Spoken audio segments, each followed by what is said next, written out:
For trainers, collectives, and individuals that were looking for a program to follow that was chud-free, or perhaps one that came directly from us, there is Liberation Martial Arts Online. Thanks to Jet Cloud, Kevin Wallace, Katie Anderson, and Richard Chan for signing up. You can sign up for Liberation Martial Arts Online through our website at southpawpod.com. This will also give you access to uncut versions of our shows without any breaks or interruptions. Plus early access to our bonus shows, Fighter's Brew, which is a recap show of the manga All-Rounder Megaru, and SDS9, which recaps Star Trek Deep Space Nine. This is Sam. And this is Fight Study. This episode was sponsored by SH, Alejandro, Ronde J, Berkshire People's Gym, and New Guy. Become a sponsor and not only get a mention on every episode, but also a monthly training session with me. Sign up on Patreon. On this Fight Study, I've brought on two special guests to talk about the main event for UFC 293, Adesanya versus Strickland. First, we have a returning guest, MMA analyst Dan Tom. Dan, can you tell us a bit about yourself, how long you've been covering MMA, and where people can find your work? Basically, I've just been in martial arts since some form since the early 90s, and followed the traditional martial arts boom into the mixed martial arts boom. And, I competed as an amateur, nothing crazy, got some concussions, which were fun. Made me lose my corporate gig, but the blessing in disguise was it allowed me to find other ways to be involved with the sport, like breaking things down, writing about it. And I guess I did that good enough to get some jobs, and one job led to another, to where now I do work for MMA Junkie, which is part of USA Today Sports, which is cool, but it's also a part of Gannett, which is, not the coolest. And then you can also find betting analysis, because not only, mixed martial arts boom, now we are in a betting boom for kind of all sports. And a lot of us kind of have to go that way just to make our livings, despite what we may or may not think about the crowd we're writing for. And then, of course, you can find me. I'm a great self-promoter and great at appeasing my audiences, as you can tell. You can find that work at Action Network. And I'm just happy to be here on quality podcasts like the Southpaw Pod. It is one of the few MMA podcasts I can listen to. And I'm just excited to talk with you, Sam, and the fantastic guests that you lined up. And how many years have you been writing about MMA now? Officially, I think I just made 8 years officially. 2015 is when I started. I think I have notebooks going back to maybe 2014 of matchups written in a similar format that you actually see now published on MMAJunkie.com. That was my format. That came from, just hand scratch on a paper.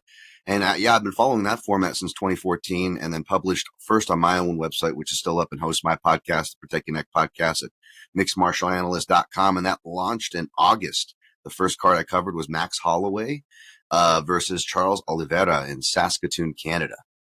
Next, we have Jason from MMAI. Jason, can you tell us a bit about yourself, how you got interested in MMA, your background and lens you bring to MMA, and about MMAI? Yeah, absolutely. So I'm very excited to follow Dan's. So the first UFC fight I ever watched is a little over 4 years ago. It was the actual first ever fight I watched was Masvidal versus Ben Askren. I had just gotten a full-time job and I could afford things. And I saw Thiago Santos throwing some kicks on YouTube, and I was like, wow, I'm just going to buy that pay-per-view. Forgot that I did it and tuned in because my brother said to me, oh man, we bought that. And the first thing I tuned into was Masvidal Askren. And I was like, wow, after the knockout, it's like, wow, okay, that's what this sport's like. But what really got me into it was Thiago fighting through his torn knee. That was something I'm a football fan, basketball fan, never seen anything like that. And after that, I was just trying to figure out what this sport was, because I was just amazed at seeing something like that. My martial arts background is whenever someone asks me on YouTube, I always say that I was a subpar middle school wrestler that got, spit up and chewed out before high school. And that's accurate. I had a sub 500 record. I had 4 pins, and it was always against people that were, they didn't have someone at my weight class, but they had someone a weight class below me. and I would just weight bully them. So those were my 4 wins. I've taken 5 Brazilian Jiu-Jitsu classes. I injured myself in 3 out of those 5. And I am a data scientist. So most of what I bring to the table is the lens with which I view it. I would say is I am very bad practically, and I have a very weak body, but I understand data. I understand how to break things down into smaller pieces, and that has seemed to work to figure out how to learn about martial arts and analyze it without actually being good at it. But you also specialize in creating like learning models, right? Yeah, so what I do is machine learning, usually very basic forms of machine learning. Actually, the most advanced version of machine learning that MMAI has used is word clouds, which is much more advanced than you would think it is. We took all the people talking about, I don't remember what event it was, but all the Twitter posts about a specific event and made a word cloud of it. And that's actually a decent amount of heavy lifting in terms of machine learning. But yeah, most of what I do is learning algorithms, not for like gambling, but more so in the reverse.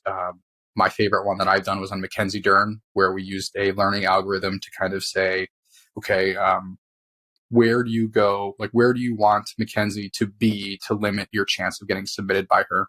And actually, I don't remember the answer. I probably should have looked this up before I brought this up. But you could say, like, I think it was her bottom full guard and then her and top full mount were the 2 places that she has the lowest likelihood of submitting you, just based on past results. So I took that, and then I watched the Amanda Hebos fight, which is one of the best fights for someone defending against Mackenzie Dern's submission offense, and then just kind of paired those numbers with what Amanda did sort of intuitively. So I'll do learning models in that respect, and most of the models are in that sort of direction. And, to bring it back to 293, one of my favorite models we've made was about what happens when Sean Strickland fights other people, because he his parrying ability and the way he smacks your punches out of the way, he has the highest differential of expected strikes landed to like in terms of what you would expect he would get hit with versus how many he actually does is the largest gulf of any fighter in UFC history, because people just do not know how to land at his face. So that one's another fun one. Fighters, camps, coaches do reach out to you, right? Yes. Mostly fighters, especially after the gambling video. A lot of coaches don't want to talk to me, and especially managers don't want to talk to me. Without naming names, like there is a certain management group that I've been a bit hard on, and anyone that's very close with them is very against talking to me. I actually, the fighters that talk to me the most are the fighters represented by that company. But, and I always, tell them like, hey, just so you know, the people that manage you do not like me. You should know that ahead of time. I'm always very clear about that. But yes, I mainly talk to fighters, and I really try and keep it on the level where I don't like to interject. Like if, a fighter is, I don't want to tell them something that their coach is like telling them the opposite, because, I can do a little data and throw them in a report, whereas another person's working with them 8 hours a day. I don't like to get in between that kind of stuff. But usually fighters that are more independent in the way they coach. Well, I'm glad to have both Jason and Dan on the show. The fight just happened, and this is only Monday, so I know we didn't have much time to prepare for this conversation. But I think what makes Israel Adesanya versus Sean Strickland so interesting is that it wasn't like Matt Serra beating GSP, which if it was, there wouldn't really be much to talk about. But this was more like Cody Garbrandt beating Dominic Cruz, winning nearly every moment of the fight, which is what makes this so shocking and worth breaking down. And I think regardless of whether we prepped or not, I'm sure we've all been thinking about this fight as soon as it happened. So let's first start with Dan. Dan, what was your initial reaction? And did you see this as a possibility? So I thought I was dreaming because I actually caught this result late. I was both kind of sleeping and then kind of having plans. Let's just say it was a wild weekend for your boy. So it was almost just like a dream state when I saw the result. As far as the possibilities, it's funny, as a guy, I usually like to, whether I pick and or play the contrarian angle, I'm usually good about laying out paths to victories for both fighters, right? And whatnot. And usually you should, I think, whether you're a pundit, analyst, realist, just trying to look at a fight or look at a possibility. To only give credence to one is probably not the healthiest, safest thing to go about. But I will say this, and I'm not trying to feather the bed as an excuse here or anything for me, and which is why I'm actually really glad. I'm really excited to hear Jason's talk, because you got the right person on, Sam. And it's not me, because the person that I wanted to give most credit to for their analysis, both especially just pre and what we saw post, is the person we'll hear from here shortly, and Jason. But as far as mine goes, I think I will just say this to not just, again, give myself an excuse, but I think this falls fit for a lot of people here, where I have the weird one where I have this bias where I known Eric Nixick, as we say to each other. We've known each other since we were in the mailroom, right? He moved up to gym manager, but not just managing the gym, because he did that for a long time before he got into the eyes of coaching, right? And he's obviously kind of found his groove there, not just coaching, but cornering. Those are two different skills. Not everybody can do one. Not everybody can do both. And I think he's proving that he can do both. Whereas I kind of went more the analysis route. And it's tough because Extreme Couture is such a super gym. I'm constantly always having to state my bias. And I used to, at first with Junkie, go, I'm not going to make picks, or give analysis. And they're like, well, can you at least give us analysis? Maybe you don't have to make a pick. Because I would just hate it, right? Whenever Misha Tate or whoever more popular Extreme Couture fighter of a previous era would fight. And eventually I just, you especially with the success that we were talking about, and I just referenced with Nixick and this kind of newer iteration, it becomes difficult if I want to collect a paycheck at the end of the day. I have to be able to put these biases aside and be able to do these things. And Eric, thankfully, is really mature, and we've traded notes back and forth, and he never has ever taken it personal when I pick or this or that, or provide analysis going against, because he's a smart guy and he wants to know what those holes are. He wants to know what the criticisms are, so he knows what to work on. He knows what the perception is. So that puts me in a lose-lose case. So even if I was here going, I picked Strickland, I saw this happening, how much could you guys really take me seriously because of these biases? Like, well, that's kind of your boy. Of course you're going to pick. Yes. And that's how most people do it. And of course I do the less popular, the air quotes right way, the air quotes, even though I'm not a journalist, I find myself acting like more of a journalist than literally 95.7, to 97% of the space, which is not meant low bar to clear, granted. But, I state my biases, I'm upfront, and I'm accountable. That alone puts me in a field above others. But don't get me wrong, folks, it's not a high horse, because my bank account and my opportunities, that does not help that when you're honest in this space. So now that that's out of the way, as far as this prediction, I feel like many of us, including myself, despite these biases, we're sleeping on these possibilities. Now, people were in my own chat were reminding me, going, Dan, you were one of the analysts out there that says jabs, Israel Adesanya does not like being jabbed, whether it's from the close stance, Anderson Silva, right, matchup, or Pereira, from the orthodox stance, the jabs. These things were there, and I guess I did cite these things, and yes, I guess I did credit the game plan and the things of Eric Nixick. Something else I noted is that a lot of people, will kind of broad brush Strickland as far as following his opponent, and I get what they're saying. But if you actually look, and again, Jason does a great job if you go check out his YouTube video of kind of giving you visual to kind of the short cliff notes of the Eric Nixick system, and his emphasis on the geometry, if you will, of an octagon, ring, circular cage structure, etc. And if you look in Strickland's last few fights, although he really puts it together, and we'll talk about it for this fight, he has been showing these little incrementations where he's not just following. He has been making slight adjustments. And I noticed this because when I was writing, I made sure to say sometimes tends to follow, because most analysts that I love and will give credit above me will fall into that kind of, and it's easy, because this is the excuse that I was saying that I think we all can relate on. It's easy when you're beat, whether you're covering it or you're doing a podcast, when the UFC is just doing a relentless schedule like they do, like we've come to know, like people like myself and Luke Thomases of the world have been trying to warn everybody this was going to happen.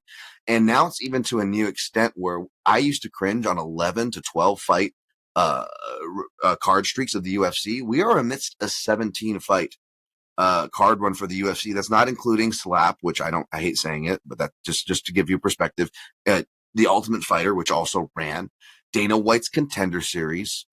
They're continuing under promotion of Asian things with the Road to UFC. All these things were going down at the same time. And thankfully, I didn't have to cover all those things, although Contender Series is unfortunately part of my beat as well.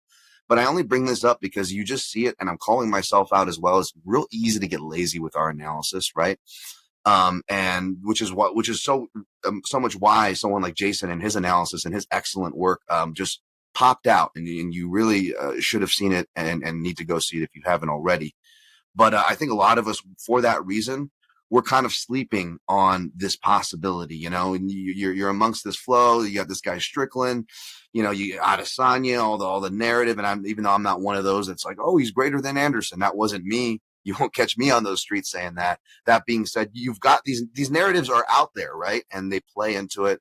So sorry for the long answer, but I was guilty here of perhaps being in that massive wave that's so easy to get caught up in. And Jason, give me your initial reactions to the fight. And if this shocked you, or if you thought the near -700 Strickland had a shot. I don't think that the betting lines were effective at really measuring his opportunity. But one of the things I think that I'm going to take credit for, but was not the intention of the video, I did not think Sean was going to win this fight. And it wasn't because of, I think that I don't think there's a coach in, also I don't have the Extreme Couture thing, so I can say whatever I want, right? I don't think there's a coach in the UFC that has a better handle on what Israel can and cannot do the way that Eric Nixick can. And that goes back, my belief of that goes back a little while. One of the first fighters I ever worked with was Cyril Gahn, and it was, I was working with Fernand Lopez, giving him some data, and this would have been for the Derek Lewis fight. And so I had a pre-existing relationship. He and I would talk about the grappling training and those kinds of things. And when Cyril did what happened with Francis, I had to go back and I started trying to figure out what it was I missed, right? Because I thought that Cyril would have put up a better showing than he did against Francis. And I mean, he was making really elementary mistakes on bottom. And I think that the rolling for the leg lock, people overstate that. I think it was actually that Francis was going for the scissor sweep rather than, and then Cyril's just kind of falling over. I just want to put that out there. But that I was studying for a video. I think it was I can't remember when it came out. It might have been the Tuivasa fight. And I wanted to go through what Cyril did wrong. And so I was doing a lot of analysis on just little basic things. And when I was watching for Cyril, and I start noticing Francis doing all these really little things in the grappling. One of the things that I noticed the most was that when Cyril would get up to like one knee, sort of like a turtle position, but with Francis having kind of like the standard freestyle wrestling top position, holding onto the belly and the arm, that Francis was stamping his knee into the calf of Cyril. And I saw that one time. I was like, oh, that's pretty cool. And then he did it 4 or 5 times throughout that fight. And I was like, okay, so that's something he trained. And one of the storylines at the time was that Kamaru Usman was training with him. And so I messaged Kamaru Usman and Coach Nixick. Kamaru did not answer me, but Coach Nixick did. And so I asked him a couple questions about the grappling training and all of that kind of stuff for the Cyril fight, because that one blew me away. Just like the development from the first Stipe fight in Francis to what he did to Cyril just absolutely blew me away.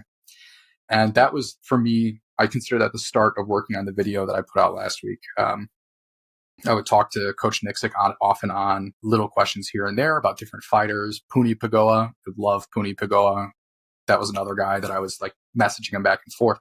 And at one point he sent me his UFC 281 coach conversation that what he had done prior. I talked about in the video that he had done prior to Pereira versus Adesanya 1, where he just, I mean, and in the video, I shortened some of the sections, but he even predicted the types of takedowns that Israel was going to shoot on Alex. It didn't fit the video, so I cut those. But if you go back and then you read it and then rewatch that first fight, Nixick knew that fight inside and out.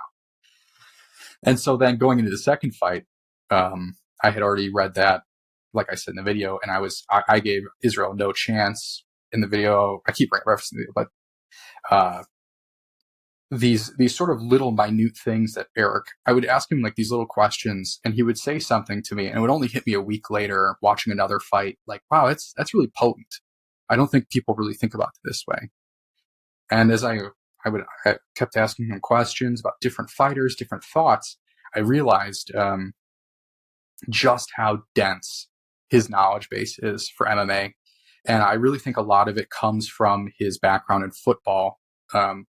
Like I had said, actually, I don't know if we were recording, if this was before, but my background before I started doing MMA was I would do what I do for MMA in terms of like using data science and analytics. I did that with baseball and football. So a lot of what I'll do when I do analysis of fighters is look at sort of a multidisciplinary approach of why does this work? Why doesn't this work? Could you take something from baseball and apply it to MMA? And it's very obvious that that's a key tenet of what Coach Nixick does. And what I realized is that what Nixick's entire cage control system is built upon is a lot of logic that is very comparable to defensive backs in football.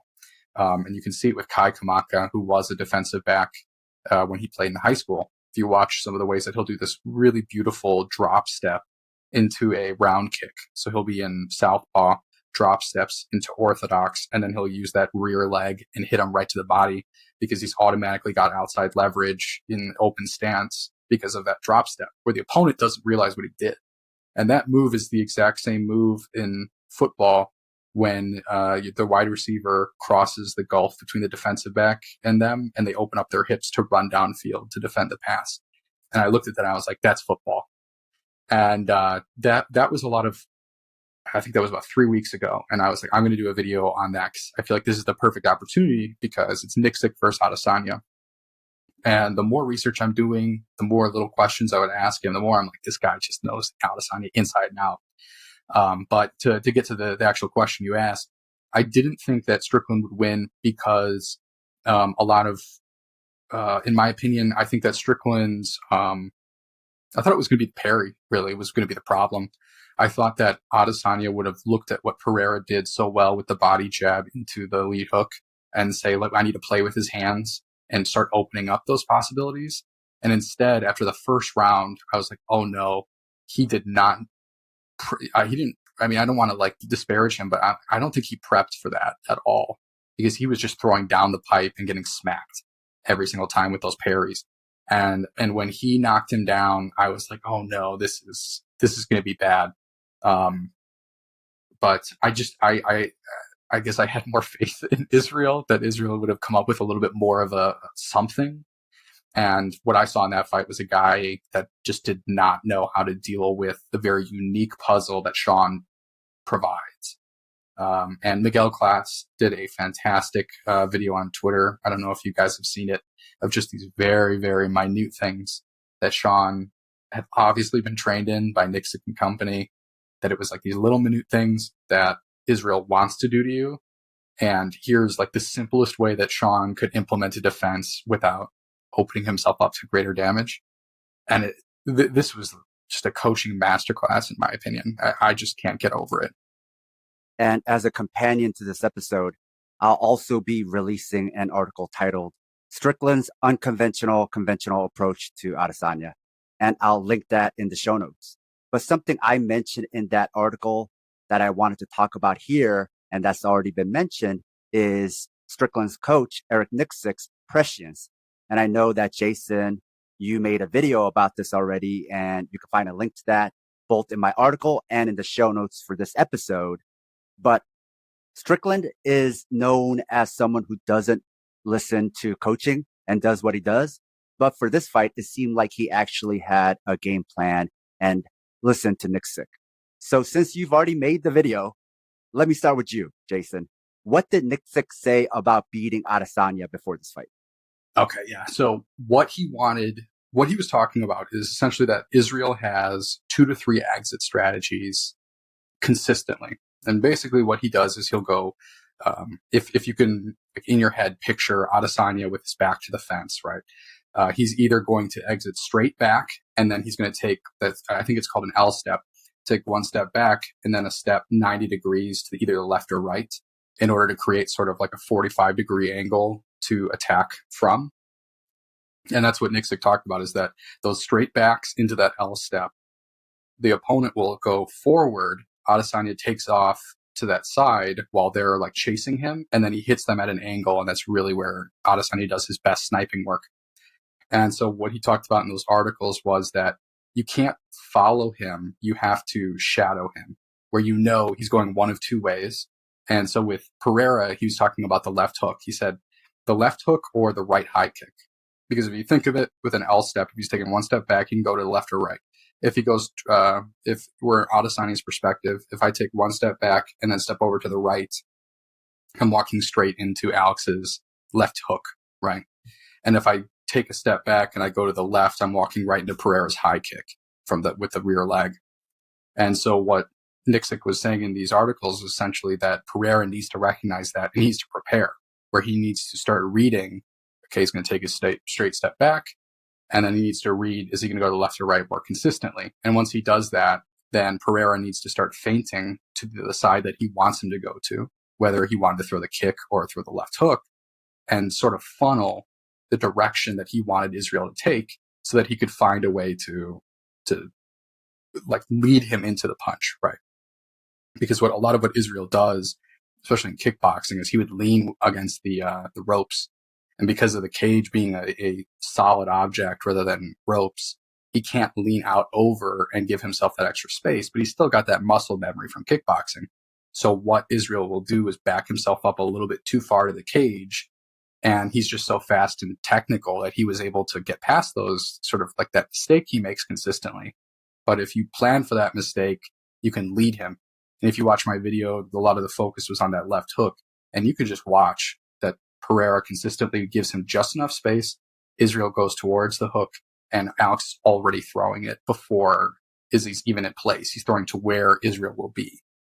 And it's just like, he wrote this all out at UFC 281 before Israel versus Alex won. And it was just like, if he had written it after the fact, it would have been an incredible piece of analysis just of the fight. But he wrote it before the fight even happened. And that, to me, that was when I was like, okay, this guy really knows what he's talking about to be able to predict to that level of detail. Dan, you know Eric Nixick. Tell me what makes Nixick so good as a coach and a corner, because Extreme Couture has gone through a few coaches and Nixick was probably the least famous one. He wasn't a former UFC fighter or from the old Team Quest in Oregon. So how did he get to where he is, and what makes him so good? Yeah, I think part of that, I want to say the part that I'm least experienced to say, but I'm glad Jason brought it up, and is football. And if you go to my timeline, I feel extra silly. Aside from getting this fight wrong, I probably had one of the worst picks, which is pretty bad because I've had a lot of bad picks and stuff this year. But I just had a terrible night. Like, I got reverse sweeped on like picks and plays.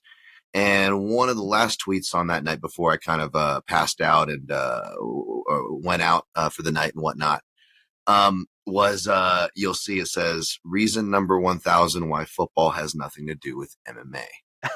And you want to talk about things that, again, don't age well. Now, that was after the Austin Lane and Justin Taffa fight. Okay, so obviously what I'm talking about is MMA's great white hope is anybody who's played football, and I'm going to piss off all the football people I do with my close friends and few listeners of the podcast. I have to remind them this is not against it, because the part of football and application that Jason is talking about is not only correct in the relevant context to Nixick and what we're talking about, but even in my curmudgeon-y, dislike for all things popular and just never fitting into the beer wing sports America football, which would have made my life so much easier if I just followed that line.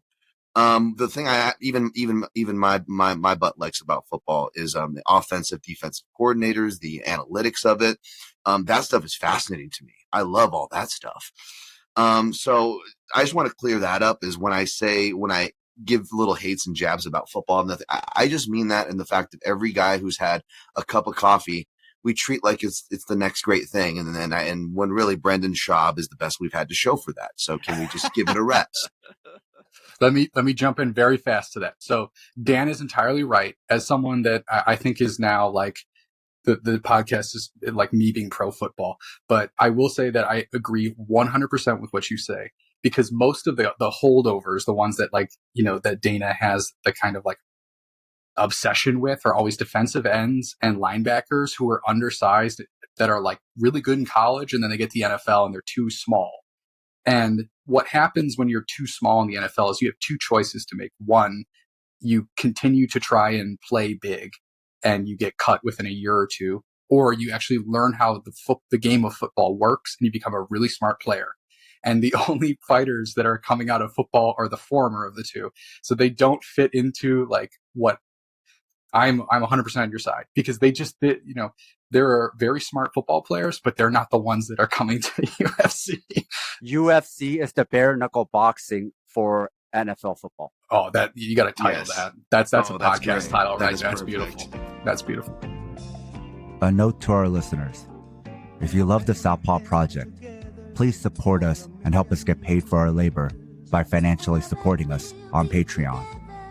This will give you access to exclusive bonus content, like early releases of Southpaw Deep Space Nine, our fictional narrative podcast, Fighters Brew, break-free versions of our shows without interruptions like you're hearing now, bonus articles, Fighters Brew transcripts with extra content, Liberation Martial Arts Online, as well as our private chat group on Discord. You can also make one-time donations at Ko-Fi or show your solidarity by wearing our swag. You can find all pertinent links at southpawpod.com. bouncing back to why you're right, and just so I can give you the compliment right back and get us back here, which is, you know, it does apply to that. He really has taken that as far as his, you know, I don't want to say algorithm is the right word, or base of operations, if you will, but it's definitely a strong theme, an applicable theme, and an effective theme. Personally, though, speaking, I can remember back in the day when Eric was just, you know, just seemed like the dude who was just like, is he like an assistant coach or something? Because he's training with the coaches all the time, like in and before the classes. He's helping out during the classes.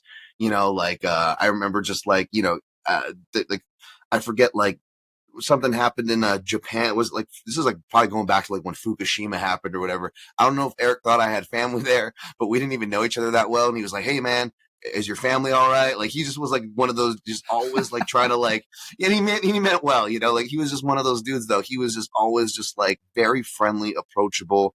Like you would have thought he was the gym manager years before he was the gym manager, right? So a lot of this stuff kind of makes sense as far as his personality type, being able to connect with a bunch of different types of people that come in and out of a very transient place, like a gym, an MMA gym in Las Vegas, right? Very transient for many different reasons, whether it's pros passing through, people struggling to pay the tuition, or, you know, people struggling to stay out of jail. Whatever the case is, you get a bunch of different faces in a Las Vegas MMA gym.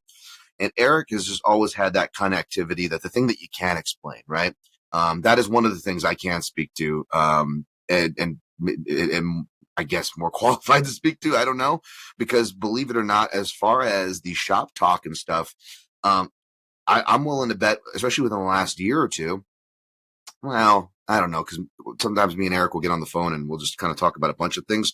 But as far as shop talk, I mean, Jason's probably had as much, if not more, in the last year or two with Eric. I wish I had time to do like scouting stuff, whether it's like actual scouting work and stuff that I've done before that Jason has done, or whether it's stuff that shouts to the Miguel classes of the world, right?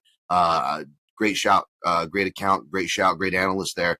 Like, it makes me jealous of you guys. Like, I wish I had time to pour into a matchup, whether it was pre or post, but when I have to do the 14 fighters on a card every it's about 30 different profiles I'm trying to get through every week. You got to turn the page, plus all the other stuff, real life stuff, that we all deal with, granted, but with the UFC stuff, I should say, it makes it very difficult. So I don't really get to do that as much. Right. But when I did do scouting work, a lot of it was through Eric and the gym. And like I did some stuff for Roy Nelson when he fought like Antonio Bigfoot Silva or different fighters. And when I would turn into these reports to Eric, despite not being a football guy, and how football again relates to Eric's theme, and despite my tweets, there is a place where it absolutely fits, and Jason's right. And I'll take this as a compliment. I was told that a lot of my scouting reports resembled the way college football teams would do their scouting reports. And that's stuff that Eric was more familiar with from high school to college level. This was more his both hands-on experience. He comes from a coaching family. So these were kind of his experiences, and he would explain to me why that was useful, and, kind of give me that positive reinforcement and kind of see how these things correlate. Now, as time went on and Eric got better, and I got busier as well. So I don't even know if I would have time, as much as I say, oh, I wish I could do this and that. To be honest, I'm so busy now. I don't know if I'd have time. It'd have to be worthwhile. But, Eric's been much more capable. He doesn't need to bring in people like me for assistance anymore. Officially / unofficially. But when we do talk shop and compare notes, it is comforting to know that we have a lot of the same things. And what Jason brought up is really relevant, because I picked Ngannou to beat Cyril Gane, and it was tough because that was one of those things where I got everything right. But again, I'm not, for many reasons, but chief amongst them, I'm sure, is that, Eric's one of your boys. You come from that. Of course, you're going to pick Ngannou. So everything I said, it really didn't matter. But all these things that Eric is saying that to Jason or Eric put in, shout out again, great shout to Spencer Kite, one of the good dudes. Great stuff. Yeah. Great stuff. Oh, I love those shouts in the video, by the way. Rightful shouts to that dude. But like all those things that were in his articles that you're citing to, Jason, like these are the same things that the notes that me and him shared. And it was funny, the UFC 281, I don't know if we talked before. I think we had a long talk after, though, because I was also one of the people who picked Pereira. Now, I didn't pick him by 5th round stoppage, but I did pick him by decision, which was weird because, everyone's like, left hook Poetan, if you're going to pick him, knockout, opportunism, power, you already beat him. But a lot of the things, now, I didn't lay it out quite as articulately as Eric. I'm not going to try to hold a candle to that. But in my defense, I did lay out a lot of the same points. And me and Eric have done this a lot, where we will come to the same conclusions. And a lot of times it'll be post now, because I'll see his notes on Spencer's and he'll see my notes published, and, if he's curious about something, he'll reach out before. But again, we don't really do that too much. And I'm also very conscientious of this. I probably should be playing these politics closer, whether it's for, political or job reasons, which I'm terrible at for myself. And I'm also, personal note, I'm terrible at cultivating friendships, because I am so non-politically wired. I am so not wired to not be awestruck. Let me take your picture for the gram when I'm in places like Extreme Couture, that I have been since its heyday in 2007, that I almost get too tunnel vision to where I don't even just stop and cultivate my friendships with friends in the gym. And I realize I've known these people. They've been nothing but good to me. And I'm probably a big asshole. So it's probably a lot of this to my detriment, granted, but then you have the things like the James Krause situation come up. And now all of a sudden, and I'm sure Eric feels the same way, I'm glad there's no shifty notes and stuff with me working in the media, gambling industry and all these things. And, the things that can be misconstrued, right?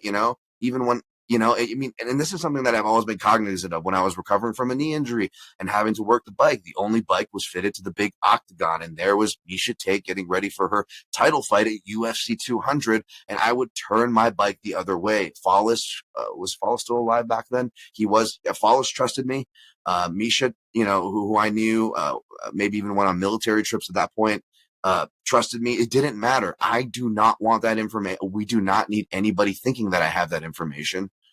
Even if, both parties trustworthy. What if somebody else sees it? It looks, how it looks, so, I don't know how much satisfying that answer is to your audience, Sam, but maybe they're hoping to have more information on that. But believe it or not, people are surprised. I talk a lot of shop with Eric, and maybe trade some notes, but a lot of it is post hand. And so I'm glad that Jason brought that up, because those were the notes that made it so that, okay, you know, I want to give me credit for calling Ngannou over Gane. That's fine. But all these things, that Eric says, not just the cage craft, but also you'll hear him talk about things like reloading, because not only can you force an error, that's a two-way thing. You can also overcommit yourself to that said error when you're applying said pressure. So being able to reload, being able to throw shots away, something that guys like Strickland and Ige do, right? It's not that they have a good left hook, an underrated left hook, more so Strickland. You don't hear about his left hook. Ige, not as much underrated. It's more known punch, but they set it up a similar way. They throw away that right hand because you're not always going to be cutting off that side. Sometimes you're going to be showing that to feed into the other side. And like all these languages, seeing it repeat itself, like Jason cited, it's for a reason. Those are breadcrumbs that you can actually go back and follow, people. And it makes these results not as surprising in hindsight. Just to give a plug to our own online martial arts program, I recently wrote a whole theoretical essay about the concept of loading and reloading. Nice. There you go. Just because I think it's like a linchpin. Oh, absolutely. Yes. Within the movements that you do in martial arts. I even talked about how often, probably people aren't connecting this, but sometimes you will see somebody, often a beginner, but sometimes even in the cage, somebody spin around.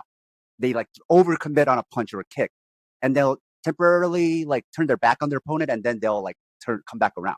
Why? Because they're going one trip all the way around instead of just reloading backwards, right? Yep. Tony Ferguson. So it's because they never habituated that habit, right, of reloading, right? In my mind, I don't think I should go backwards. I should just continue in that movement until I end up back where I need to be. So it's something very minor, but it's something that you need to explicitly say, because you would think people would know that, but actually some people don't unless you tell them explicitly. So I think that's an important aspect of coaching too. Don't assume people will just pick things up. Sometimes you just got to say the thing explicitly. And I think loading, reloading, it is something that you have to actually name and tell people to do this and just not leave it to chance.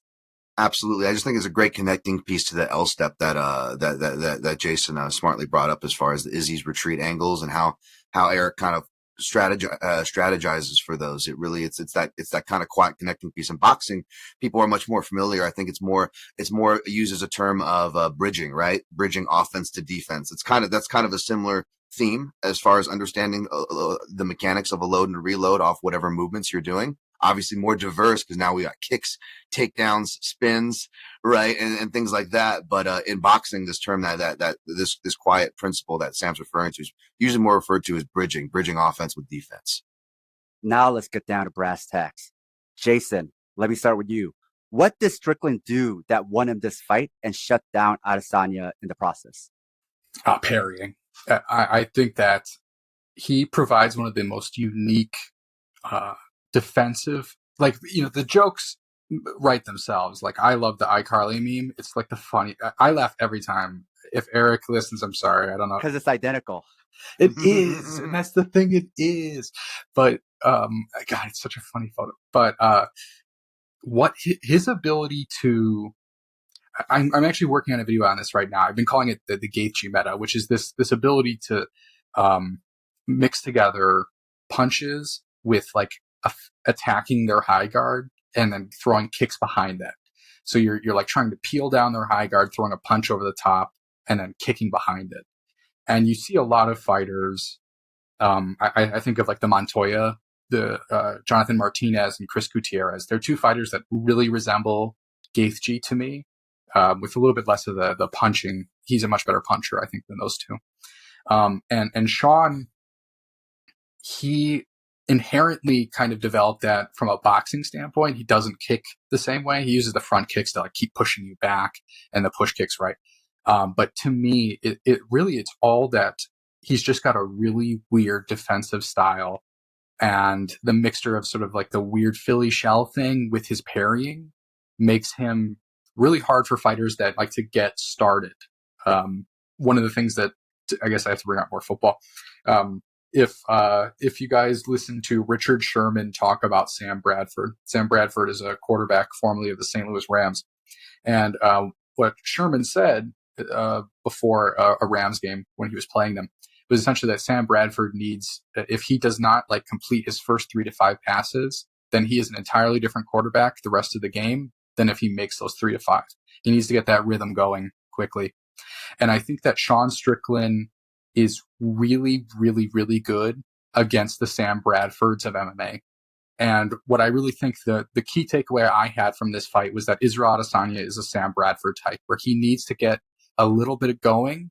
And then he, I think, I can't remember if it was Eric that said this, but that everything that Israel does builds off of an initial foundation where he'll throw the jab. And if you can get the jab going, but you're doing XYZ, then he's going to create a secondary thing off the jab to and then he's just building and steadily building up to something, right? It's like an orchestra. He needs some kind of foothold. Yeah. And what Sean kept doing is like pulling his foot off of the foundation, where it's like, no, you can't do that.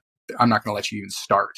And Israel just essentially was in neutral the whole fight. He's throwing like basic kicks that are getting checked, and then he's trying to jab and he's getting it smacked. And he finally is like, okay, well, I'm going to try and counter a 3 off of the jab, and then gets just clocked at the end of the first. And I think at that point, Israel's like, okay, he can hit hard, and I can't overcommit to things the way that I was before. And then for the rest of the fight, for me, I know that Israel won at least one round after, but it was a lot more of Israel like trying to get a foothold and never getting it. And so I think that's really, to me, Sean's like superpower is that defensive fundamental set of parrying and all of that, mixed with an opponent that really needs to get momentum building, right? Like Max Holloway is another one of those fighters that really gets that momentum going, and then he's going downhill on you, and you have to disrupt that early, the way that Volkanovski did in the first fight. So that's my answer, is pairing. I really think that's what just everything's built off that. Let me turn it over to you, Dan. What did you like about Strickland's performance? And was there anything Adesanya was doing that you wanted to see more of, or that he was doing well?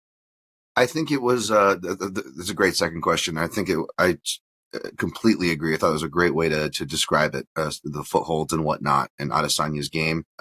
Don't disagree with that 1 second. With Sean, I was most impressed with, again, I was one of the few who was trying not to say like he religiously follows. He has made improvements there, but even being one of those people, I was still really impressed with just how much improvements he made as far as the cage cutting and keeping that kind of invisible pressure, that just outside of range, Max Holloway, Jose Aldo, one type of pressure where Max is actually not throwing a lot, but he's increasing the temperature of that fight in that first round at UFC 211 in their first meeting.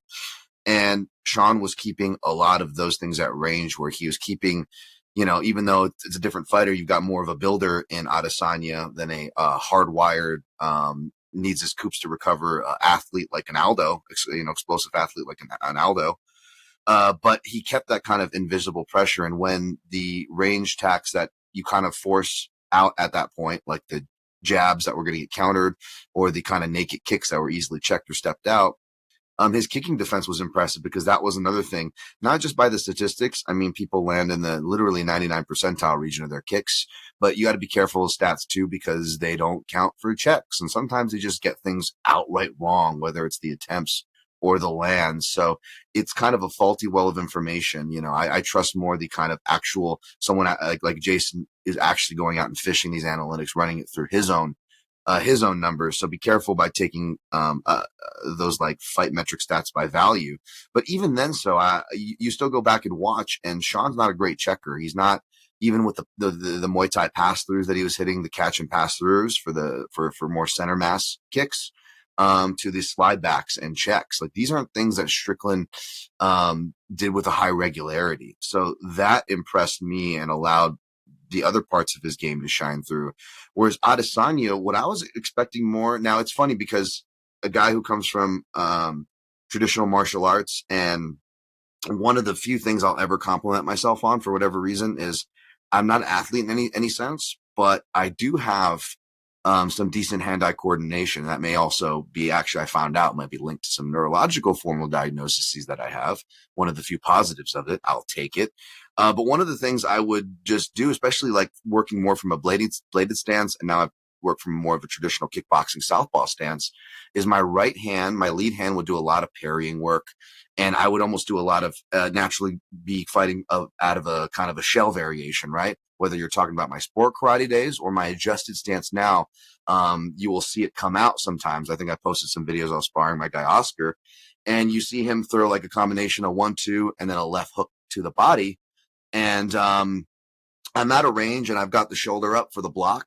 And for the body hook, I actually use my right elbow and I actually meet the punch right away. And it's weird. And it's one of those weird things you're constantly scolded not to do when it's like out in a boxing. You know, you'll see Sean Strickland kind of meet his hands out, like almost like a karate number 1 or number 2 block, like he's doing, right? And Sean Strickland definitely does not seem like a karate guy or partial to their style. So I doubt he's paying homage out there, right? But there is something about it that does work if you have that proprioception. Now, are there things that are wrong with it? Of course, there are reasons why MMA, kickboxing to boxing gyms, from my experience to Sean's experience to your guys' own outside opinion, will say there's problems with that, because there is. If somebody can step in, mix it up, or an actual, they actually understand a little bit of sweet science in the pocket range, yeah, you are going to be flummoxed and taxed, especially when you're playing with hands. Now, the thing is, I didn't expect Adesanya to go all out boxing, but as far as the hand play, and not just the hand play, because what was the hand play that Alex Pereira did? And I think I mirrored, it's almost, his fight with Strickland mirrors an old George Foreman fight with a gentleman named something Tom Gullick, but it's literally the same fight. It's a circling jab. He's circling with his left, going high, going low, and then he mixed the hook. Again, he gets mixed the hooks in once he gets his opponent really confused and following him. But it was body work, right? And what stops pressure? You mentioned Justin Gaethje. What was it when Eddie Alvarez said after giving Justin Gaethje his first defense? He says, you got to know what it's like to face a guy who's going to come after you. That alone, it doesn't matter if there's everyone was, commenting, oh, Justin Gaethje's Homer Simpson chin or whatever. Eddie Alvarez was like, no, I'm taking this guy serious. I don't care that I'm better schooled than him.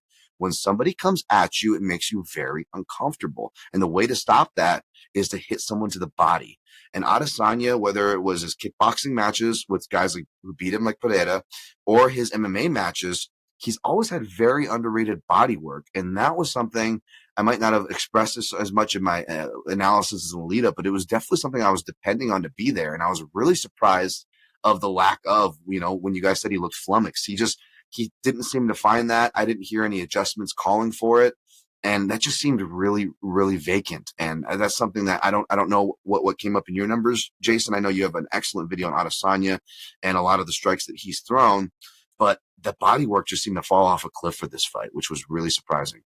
If I can jump in really quick, you bring up something really interesting, because that was always something I took for granted with him was I didn't dive deep, but actually for both of them. When I did my analysis on the gulf of what Strickland defended, the thing about what I focused mainly on was his head and his legs, because he gets hit to the legs more cleanly with I too hate statistics. They don't do a very good job of I think it's 5 different things for our statistics for different checks. I love your metrics, by the way. Great. Oh yeah, I love it. It takes forever to do, but man, is it worth it when you can get those numbers together. But Strickland's body work is not and he's so upright. That feels like such a way to attack him, because to go back to the initial question, the thing for me is I wanted to see more front kicks, push kicks. I wanted to see what Cyril Gane did to Tai Tuivasa. I feel like that in the lead up to this fight, that's what I thought Israel was going to do, was go down this route of, I'm just going to stab him in the liver over and over every time he comes at me. And then I'm going to start building off of that as the foundation, as every time Sean takes a step towards me, he's going to be afraid that I'm going to have a toe in his liver. And then I can start to, I can throw the question mark kick where I can feint it kind of thing. I know that question mark kick almost became like a meme and the lead up, but there was no body work. If I'm thinking back to it, he did not. I mean, one of the main things I saw when I was working on the Nick Sick video was Israel would start to work on that sticking 1-2, where he would throw the 1, hold it for a beat, and then throw the 2 behind it. He was throwing a lot of, he would throw the jab upstairs and the 2 downstairs, and then he would flip it where he would throw the jab low and then an overhand right. And there was none of that. I mean, after he got stunned, I'm pretty sure most of what he was doing was throwing leg kicks and just jabs and 2s up top. He just kind of fell apart as a full kickboxer. And one other thing that I really like, when I talk to fighters that are going to be facing someone that's walking them down, I love the way that the video's not out yet. I'm doing a video on Adrian Yanez talking about his fight with Rob Font. It's going to come out the week before his next fight with Jonathan Martinez. And one of the things that the kickboxing coach at New England Cartel. I'm so sorry, I forgot his name. One of the things that he and I had talked about once was using collar ties, and that when guys are really walking towards you, that you collar tie, bring them in, throw the knee, and then you kind of shuck them off to the side so you can get yourself some space to retake the center. And after the third round, I was really like, he needs to collar tie. He really needs to make this a dirty kickboxing fight, because a lot of what Sean does well is fighting from range. And if you really pull him in, you're throwing knees to the body, uppercuts, really make it dirty inside. I just haven't seen people fight Sean like that. A lot of people fight Sean on the outside, and I think that just plays right into the way that he fights. And I really wanted to see that. You know, should they go down the rematch? That's, to me, what I'm going to be focusing on in my breakdown, is these front kicks and then dirty boxing on the inside. Because like Dan had brought up, you know, when you're reaching out like that, it's just like Stipe DC2, where if you're going to reach out, okay, I can go to the body, and then you want to keep reaching, then your body's open for these beautiful hooks that you can throw downstairs. And he just did not commit to anything. And I really think that was a problem. So let's focus then on Adesanya, who on paper was the more technical and versatile striker, who is bigger, longer, hits harder, has a better chin, and had a longer break between fights. Strickland fought 2 months ago and had a nasty eye poke in that fight. Adesanya had time to recover and prepare. So Dan, what do you think happened? How did Adesanya lose a fight that many saw as an easy slam dunk? So I think there's, two theories I think to address right off the top, which I don't necessarily agree with, but I do think they are worth mentioning. There's the reactionary one, which tends to happen when a good fighter loses. It's almost like the only way for, especially as analysts, to kind of like fathom it. We're like, oh, they must be shot now. They must be losing it, right? I will say though that there is certain, not just the quiet miles that Adesanya has collectively when you incorporate his boxing and kickboxing into it, but there's also, there's also the letdown spot, whether you're the challenger. I always point out in a failed title challenger, you'll see this even in a loss, and even if it's a dominant loss like Dan Hardy to GSP, you almost have like a stock up, right? When you've been in a big title fight, and everybody was, I think he was even favored to beat Condit right at the time, and then he goes and gets knocked out, and it's just like one of those dangerous. I always point to that. It's one of those letdown spots because you see it happen every time. We don't learn from history, right? But you can also have a letdown spot, especially when you've won and you've kind of achieved an apex of your career, if you will, right? And it sounds like a very woo-woo thing, but it's very hindsight. Well, yeah, whenever they started to fall in hindsight, you could apply that theory and paste it on there if you want. Another thing is the coaching, right? And as much as we're praising Nixick and he deserves it, I almost feel like, and again, I didn't go back to listen to what Eugene was saying word for word, even though I didn't necessarily hear a lot of answers. I didn't necessarily hear for the calls for body work. I didn't go back and re-listen and re-watch with that close eye, but I feel like Eugene Behrman is catching a lot of strays. And back to my, just to keep that same energy, right? Back to my excuse, if you will, of, we're amongst the 17 fight UFC run, as far as like not seeing upsets like this coming, or maybe not giving it the upset as much credit as we should have, even if we were picking Adesanya, which is nothing crazy there, right? But in Behrman's case, not just the UFC schedule, but what did he have? 6 or 7 fighters on this card, right? They're still traveling. Granted, it's from New Zealand and not from the US. It's still a travel. There's still stuff that has to deal with that. Yeah, you've got, a lot of those fights are back to back. UFC's not good about that. I always see that. I'm like, do they not care? Like, they could have easily not made this coach, I understand maybe the Trevor Whitmans when it's all title fights or whatever, Rose Gaethje or whatever. But like, aside from that, like, they'll still do it to like undercard fighters they don't need to, just because, again, everybody's like, well, maybe the UFC is structuring it. Like, no, you are assuming that they are putting any thought or care. That's why I can tell you're immediately wrong. And the point is, so you have to keep in mind what it's like back there, being able to prepare, in these small, even in these air quote nicer arenas, these confines, oh, is your guy taped up? Is this, all these things are going on, all these game plans. You've got guys on big losing streaks, like OGs who were some of the first people from your gym in the UFC, like Shane Young, right? You've got a lot of people that you need your attention.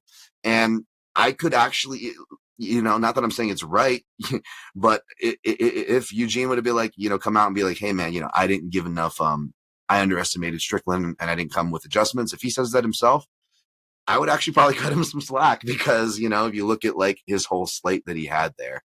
So I think those are the two things, being kind of criticized, if you will, that kind of, you know, as far as Adesanya, but man, I don't have a crystal ball. I don't know what it is. You know, yeah, maybe it was him underestimating Adesanya. Maybe his team did it. Maybe Adesanya did. And after that right hand, kind of like Jason said, you know, not only do we see the body work and everything that you've known with Adesanya, underrated to not underrated, fall off a cliff, but like he said, he kind of just became a disjointed kickboxer. So, you know, was he hurt from that first shot? You know, If you love the Southpaw Project, become one of our financial supporters. It'll help us supplement the cost of running this project, the incredible time and energy we put into it 7 days a week, and you'll be giving us some breathing room, not only to juggle Southpaw with our day jobs, but also to expand Southpaw into other areas. We can't exist without your contributions. Show your Southpaw solidarity by supporting us at southpawpod.com. Jason, do you think Adesanya had an off night, or did you see some flaws surface in this fight for Adesanya? I think that the flaw that Nixick talked about going into Pereira is still there, in that he really has a tough time where he sees the cage as kind of his, this sounds so like demeaning, like pacifier. Like I can't think of, like, it's like a comfort spot. Like, oh, okay, you know what? My back's to the cage. I know where I am, kind of thing. And I think he gets too comfortable against the cage because a lot of his problems stem from that. And when I did my video on Adesanya, a lot of what I was seeing from him when I was doing like that deep data dive was that he was, you know, a lot of people are saying like he's being more cautious, and in a sense he is, but actually it's a lot of his opponents are just not attacking him. Like in the second Whitaker fight, his volume was way down, his attempts were way down, and it felt almost like Whitaker was going to be more efficient. He was trying to, but like the numbers didn't really back that up. And I think that, to answer your question, I think that this was, I don't think it's an off night so much as I think that this is what Israel has sort of become over the last couple of years, in that this is sort of because of a long form I'm working on, but I've been looking at all the different fights he's had since he became champion. And overwhelmingly, he is picking the fights. And he's picking those fights because they are somewhat motivating to him, right? Like he fought Anderson Silva before he became champion because he wanted to fight Anderson as close to his peak as possible. Because Israel always mentally has this view of he views his career from the end, of saying, I want to be able to say that I beat Yoel Romero, that I beat Anderson Silva, that I beat Robert Whitaker, right? And what seems to have happened as he became champion is he would start to pick these guys. And I think that really helped him to motivate himself, because then in his head, he's like, I'm fighting Anderson Silva. I can't, you know, I have to beat him because this is legacy, right? He makes every fight into a legacy fight, where you get Sean O'Malley versus some dude, and it's like, this is just for a paycheck. And I think that the way that things fell apart with Dricus, I really do believe that he underestimated Sean, and he didn't. I think that mentally it wasn't as motivating to him. And I think he probably left some stuff on the, you know, I don't know, he didn't say this, but I just have this feeling that if I could talk to him honestly, that he would say something along the lines of like, I left some stuff on the cutting room floor, some preparation work that I just kind of, I don't really need to do this when it's Sean Strickland kind of thing. I really do think he underestimated Sean. And I think that there was a bit of an emotional letdown when Dricus was not the fight. And if you kind of look at how long it took for them to sign Sean to this fight, I think the UFC was kind of like, okay, what do we want to do with this? And I just don't think that he got that time that he seems to need to really spool himself up into, you know, getting there, getting ready for a fight like this. That's, you know, like Dan said, it's kind of woo-woo, like, I don't know what, but that was a different fighter to me. That did not look like the Israel Adesanya that I know.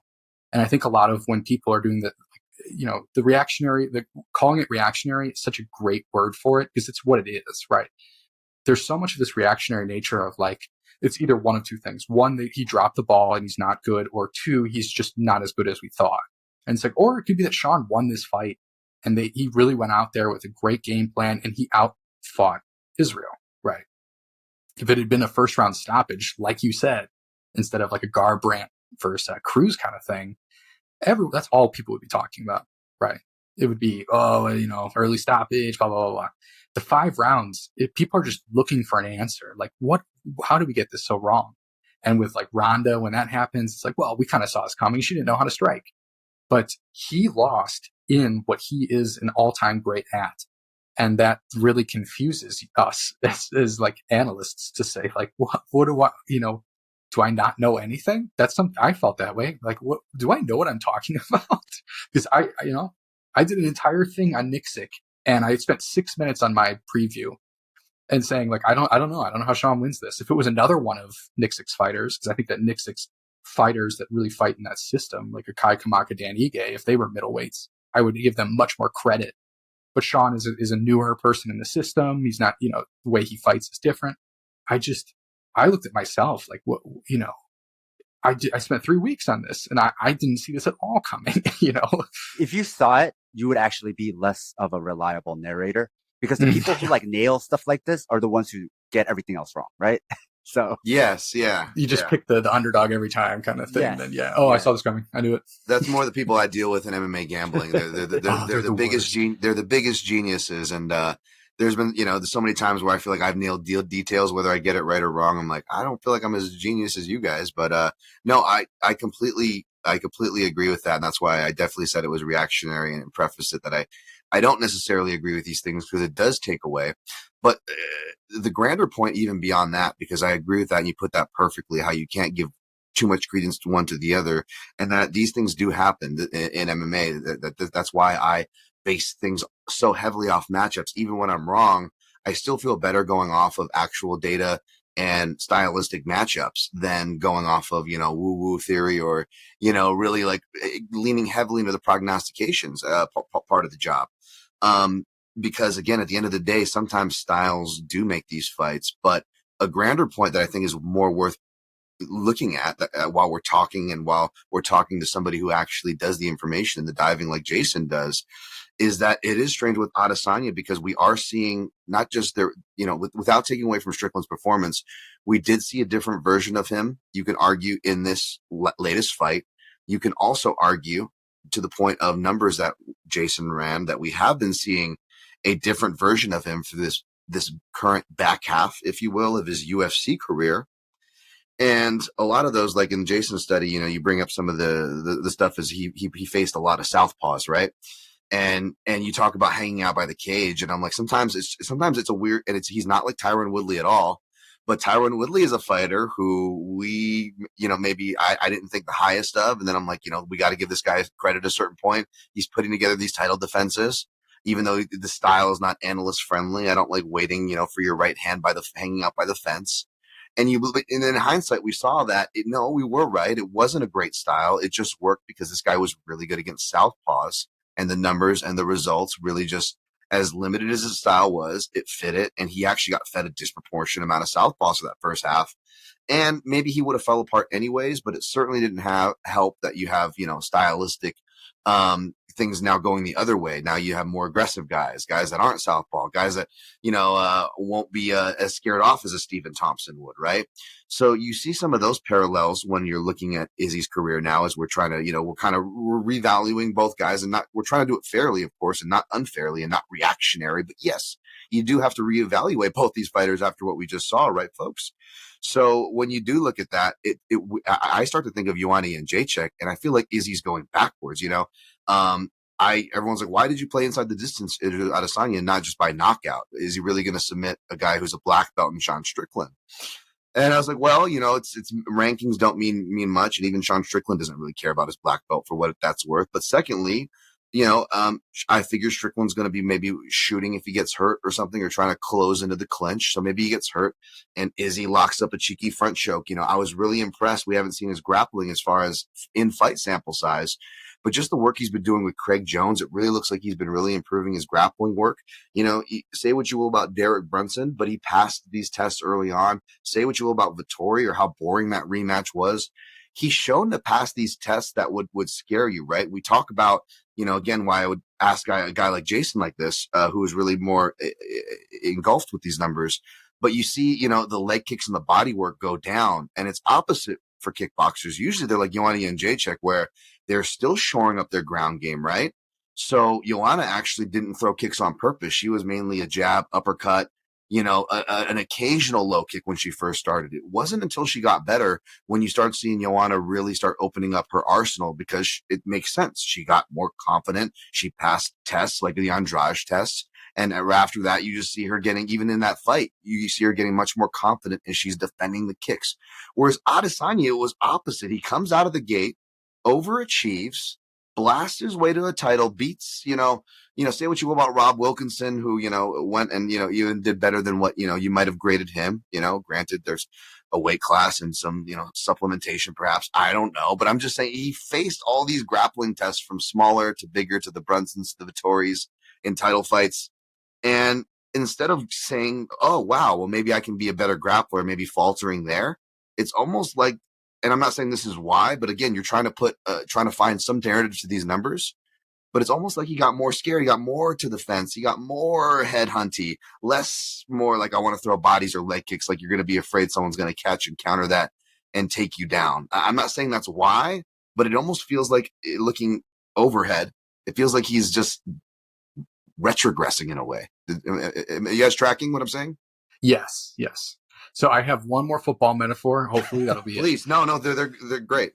So there's a type of play in football called like a hard snap. It's not really a play so much as a tactic, where the way that especially when you're in a stadium and it's very loud, you have to say things like hut, hut, hike. And when you say hike, they give you the ball. And there's a lot of people, I'm a Bears fan. I'm from Chicago. So the former, thank God, Aaron Rodgers, the quarterback for the Packers, was incredible at using a hard snap. And what he would do is he would use the tempo of what the defense thought. He would always go hut, hut, hike. So it's a 3-beat, right? Hut, hut, hike. And then he would go hut, hut, hut. And then he wouldn't say hike, and he was trying to get the people offside so they could get a 5-yard. And then what he started to do is he would then hike the ball, because then what you get is called a free play in football, essentially, where because they went offsides, now he can do whatever he wants. He could throw an interception, and if they just decline the penalty and the interception's walked back. But what he would do is then everyone would kind of like quit on the play. All of his receivers knew, run down the field, and he'll throw it down. And he would get all these touchdowns because people just quit. And it was because he was using feinting. A hard snap affecting your snap count is a form of feinting, right? You're feinting like you're going to snap it. One of the big things that Eugene Behrman has really brought to MMA that Luke Thomas is talking about today was essentially is the use of feinting to really maximize what you can do as a striker. And I think one of the problems with Adesanya is that what Adesanya does so well that Nixick brought up was this sort of half beat, where he's going to take that step back and then he's L-stepping. And when he's doing that, people follow him and then he throws back. And in his early career, a lot of the early fights you were talking about, he was so good at landing in like Gastelum. It's like one of the best fights where he did that. But then over time, what he started to do was he would do that sort of like hard snapping concept, and then he would wait for you to react, and then he would do something. So it was like a 3-beat. I'm going to feint, read your reaction, and then I'm going to act. And if a lot of what I want to talk about with Gaethje is that what Gaethje has figured out is a way to use feinting, but to throw behind the feint. So he's going to feint. He's not waiting for the reaction, and he's going to throw as if you reacted. And I think a lot of what is happening with Adesanya is for a long time, he was able to feint, get the reaction, and then act upon it, sort of that 3-beat, instead of feinting and then reacting immediately. Like, I think he's going to be here. And you see it with Darren Till. Darren Till, to me, it's the exact same problem he's had. He used to do all these kicks, all these different things, and now he's become a feint to 2 kind of person. And a lot of what I see with Adesanya is the same, where he's like, ooh, like you can't see me right now. But like, if you go watch Whitaker versus Till, and you watch Whitaker talking to Till at the end, where they're just kind of like, so stoppy starty. And I just think that Adesanya needs to bite more and really just, I'm going to throw. Because in a sense, that's what Pereira did to him in that first fight, and in the second fight really too, that Nixick was talking about is, if you feint and react, then the opponent has time to react to your reaction, getting into like this inception thing, right? But like, if you just start assuming and you don't overcommit, if you're right, you knock the guy clean out, like what happened with Alex and Izzy in the first fight. But if I see a lot of that, where there's just this, he's not really committing. and he's kind of waiting for the safe counter rather than planning or I don't know if that makes sense, but that's a lot of what I see is just this guy that's like not committing to the feints and the way that he needs to build off of them. Now, something I wanted to talk about as far as this fight is Israel Adesanya is known for making adaptations as the fight progresses. And one of the criticisms in this fight was that he kept coming out and he was just doing the same thing over and over. He was the same note fighter. And I want to zoom out a little bit because I'm not convinced that he wasn't making adjustments. I think there's a lot to be said of what Sean Strickland brought to the table and what he was doing, to your point about parrying and other things he was doing to shut him down. But also, we didn't know this was like a bad style matchup until we saw it. And then we realized there is a stylistic problem happening here. And so Adesanya is a striker and he's having a stylistic problem with another striker. So even if he makes adaptations, it's not as big of an adaptation as changing where you're taking the fight, right? And I think this is a weakness to being solely a striker who doesn't wrestle, because changing up your striking approach is ultimately a minor adaptation in MMA. A bigger adaptation would be changing where the fight takes place, right? In MMA, that is allowed. So making subtle adjustments, even if it's not working, you're still trying to make it, but it's like ultimately you're still doing the main thing, the same thing, which is striking, right? In boxing, okay, that matters more. But in MMA, when takedowns, clinching, pushing somebody up against the fence, all those things are allowed. That actually, in the grand scheme of things, if we zoom out, is actually very minuscule changes, right? And so it wasn't that he wasn't making adaptations. It's just that he was never able to make those big adaptations because of the style of fighter that he is. So what made him so good was that he was so specialized. But Jason, I wanted to ask you this. Is that specialization of being highly specialized a double-edged sword now? Oh, absolutely. I think that what you bring up is perfect. So I talked about it on Patreon podcasts before, but like the main reason, aside from like doing damage, that you throw body like jabs is that you're trying to get people to drop their hands a little bit, right? And part of the reason that Merab is so successful is if you watch, he does the same thing over and over and over again, which is he shoots blast doubles and very low. And then after he establishes how he's going to do it, he feints the blast double and then throws a power overhand right behind it. And then, so what happens is if you think about it, Sean is like reaching out for you. Okay. And if you start going underneath and throwing the body, he can't reach out anymore because he knows that he's going to get hit to the body. That is a striking adjustment, like what you're bringing up. Now, an MMA adjustment would be, I need to get his hands going even further lower, like sprawling, right? So if I'm Adesanya at one point, like after the third round, you got to be like, all right, just shoot doubles on him. Even if he blocks them, just create that in his head so that then you can build feinting off of shoot the double and then come up top with, you can do hook to the body, hook to the head, one of my favorite combinations. You can go feint the takedown into the overhand right Merab. Like knee tapping, like what Brian Ortega did with Korean Zombie. There's so many little things that, I think that the key thing you said was the difference between a striking adjustment and an MMA adjustment. And I'm going to steal this from you, but the striking adjustment is all he was doing. He made no MMA adjustments, in my opinion. And that was really, I'm going to like change all of my previous answers. That is the problem. He did not make MMA adjustments. I'm stealing it. It's fine. No problem. No problem. That's what I would say that it's such a great point that, when you view Adesanya, it's almost like tunnel vision where you're like, yeah, he should be jabbing in the body. But really, we've seen with Craig Jones and Volkanovski just how much of a difference that can make, in not a very long amount of time.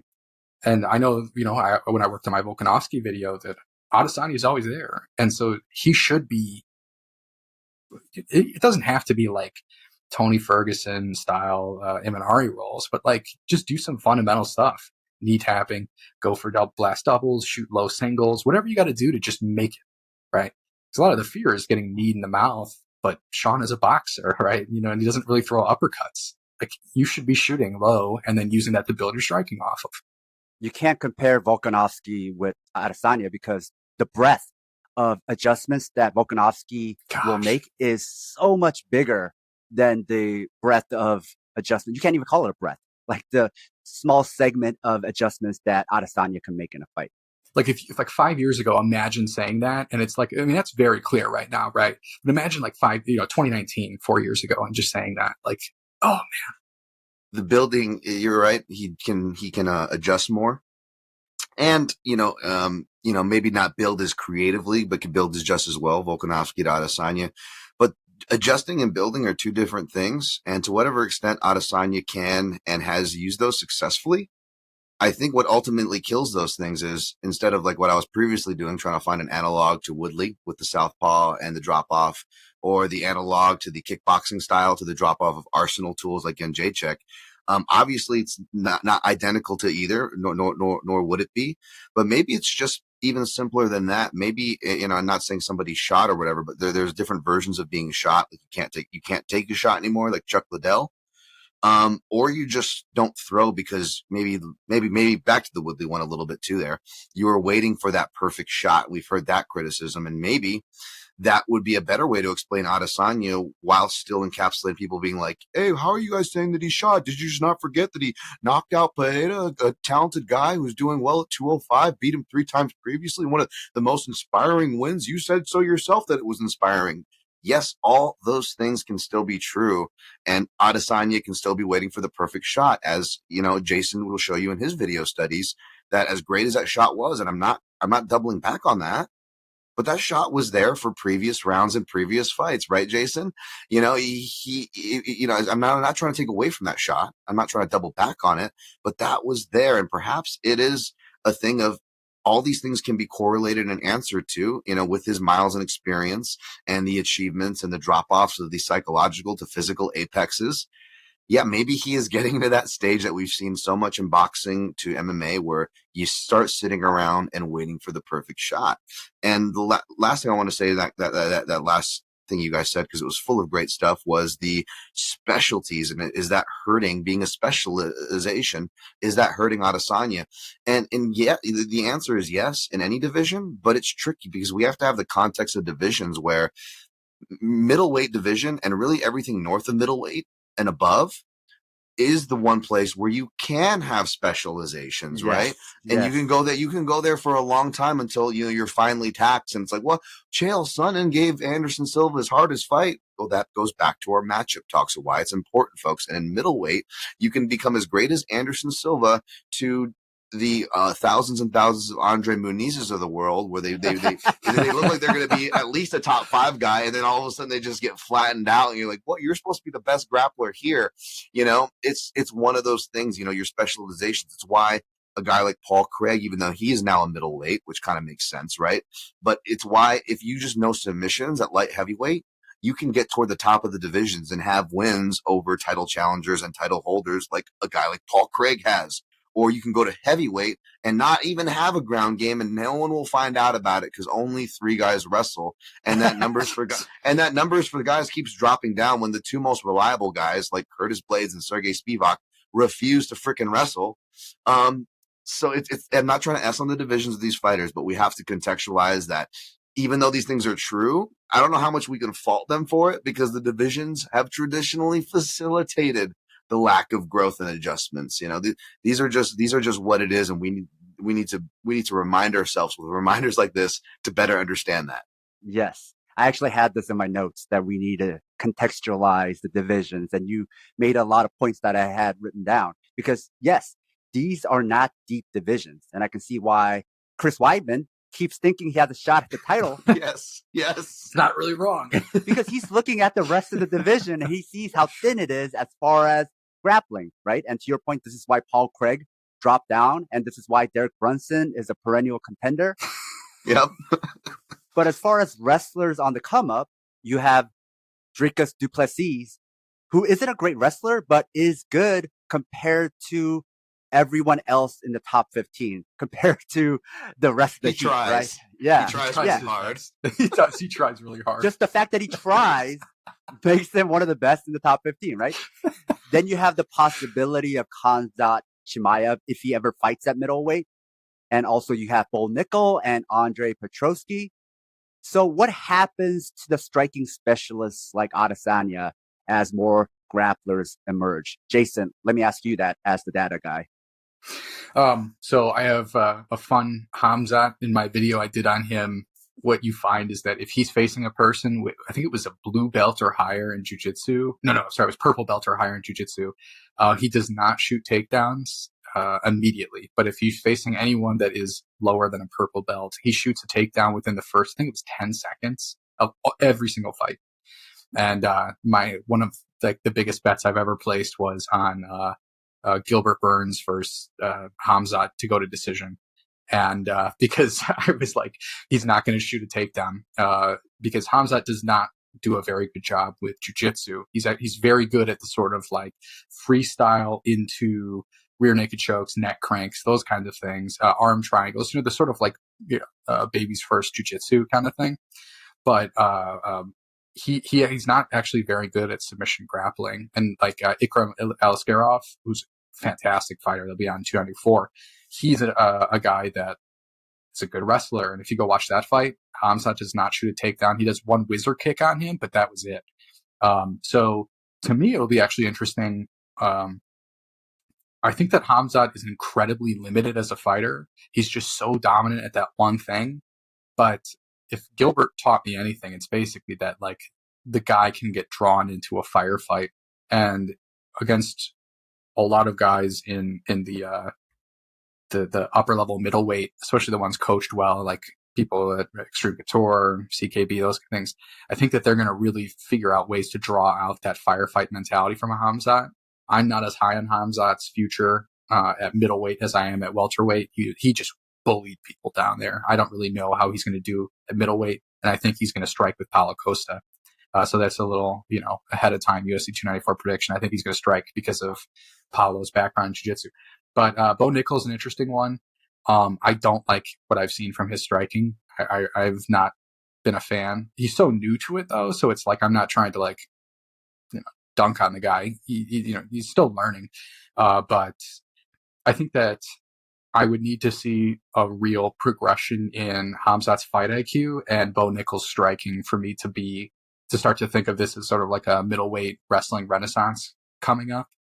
But I think it's certainly possible. I just think that a lot of headwinds for that come in the UFC's want for everything middleweight and above to be striking. They really want that because it's very easy to sell that rather than, Hamzat's sellable because he's going to go out there and he's going to just run through a guy, right? It's like Khabib where it's like, that's fun to watch, but they don't like wrestling. And that's like Curtis Blades, it's like, okay, oops, he keeps losing. Oh no, but so for me, that's the biggest holdup is those two names are guys that I don't have the most confidence in, but yeah, I don't really have much more than that, but that's my thoughts. And Dan, what do you think about this old guard of middleweight strikers, which includes Strickland and Adesanya?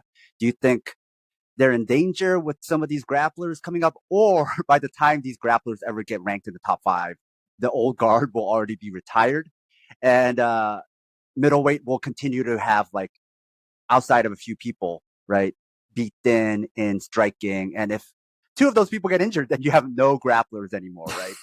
So do you think middleweight is still safe for strikers looking forward? It is interesting. I think that both answers. I think that I give complete credence to granted it's only 2 wrestlers, but here's the thing, you guys are right. It's not a lot of wrestlers. The UFC doesn't like to promote wrestlers, except for when they do, and usually it's just behind dominance, and it's a mix of dominance and all-Americanness, or dominance and this whole fetishization of Eastern European, I don't know where it fits on the Joe Rogan. By the way, I love it. I can't stop thinking about it. The Joe Rogan color chart for how to use the word savage or not. But there is certainly one of those that like UFC fans and the UFC has for like anyone who has the Dagestani beard, or an OB in their last name. They immediately just like, I've seen Macedonian fighters, like people like, oh my goodness, this guy can wrestle. He's in the Caucasus. I'm like, do you know where Macedonia? Never mind.